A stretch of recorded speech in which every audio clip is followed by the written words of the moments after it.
Yeah, for me, Artaud is the most singular of writers, and I'll say something about that. For him, the theatre volume isn't one to be separated, of course, between audience and performer, but one perhaps within which an economy or a transaction begins to occur, which begins to break down any such binary or divide. And in that sense, one can see why he was positioned contra Brecht in the 20th century. It's a simplistic divide, because I think they have many things that bring them close together. But on that front, I suppose the political gestures of Brecht demand separation for activity in the world, political activity, to be undertaken. Artaud is singular, I would suggest, in the sense that that splitting can never occur. The singular nature of Artaud's theatre is one which collapses those distinctions. Now that begins to raise a problem and a question about what on earth then he could mean by a double, because that suggests that there might be some other from which the theatre is taking perhaps its life force. But I'd rather think of a Moebian strip. This might be something that needs to be illustrated at some point within the images of the film. It's very simple to do, to take a single strip, to twist it, and to glue it on its other side. And the Moebian strip is fascinating because at no point do you know when you are entering the inside or the outside of the strip. And that, for me, is the image of Artaud's doubling. You know there are two sides.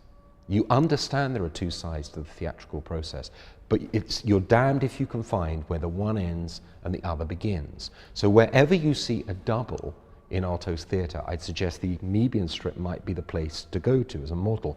In other words, you could run your finger along the point at which an audience member becomes a performer in the sense of their active engagement with the image, a performer within the spectacle. You wouldn't quite know in that process where that occurred. You wouldn't, for instance, on the Moebian strip, understand quite where the inside became the outside inside. You knew there were two at the beginning, but at some point that began to collapse. So for me, the idea of the double is the point at which your awareness of the theatre and something outside the theatre is always and everywhere collapsing at every point. And that's why he's so useful to those of us who are deeply skeptical about the idea of a simplistic politics arising out of performance.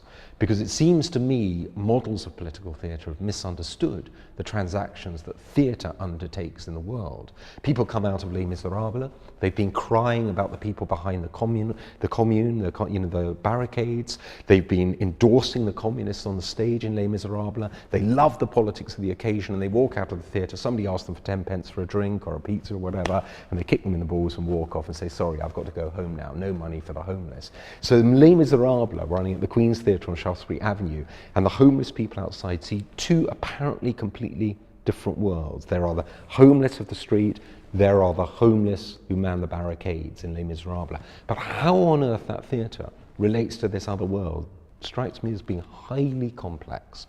The transactions that occur between the theatre and that world are, of course, deeply complex. The great thing about Artaud is he didn't presume anything about the potential difficulties of that thing relating to that thing.